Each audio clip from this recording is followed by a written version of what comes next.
ভালোবাসা সত্যি অনেক সুন্দর, যদি সেখানে ভালোবাসা রয়।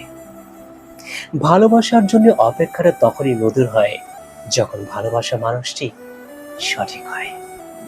ভিডিওতে দেখুন দুজন ব্যক্তিকে দেখানো হয়েছে, যেই দুজনে ভালোবাসার মধ্যে নিঃস্বার্থ ভালোবাসা ছিল, যা মানুষের গরিব ধনী দেখে বিবেচনা করা হয়নি, যেখানে কালো ফর্সা কখনো নির্দিষ্টকরণ করা হয়নি।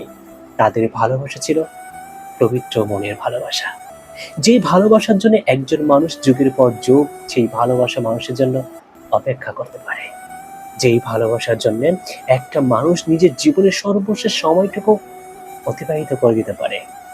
ভালোবাসা তো এমনই হওয়ার বিষয়, যে ভালোবাসার মধ্যে না থাকবে ধনী গরিবের মধ্যে পার্থক্য, যে ভালোবাসার মধ্যে না থাকবে কোনো ফর্সা কালোর মধ্যে পার্থক্য, যেখানে থাকবে শুধু দুটি মনের একই রকম মিলন।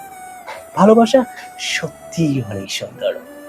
যারা মন থেকে কাউকে ভালোবাসেন, একটা অনুরোধ করতে চাই, তারা কখনো কেউ কাউকে ছেড়ে যাবেন না।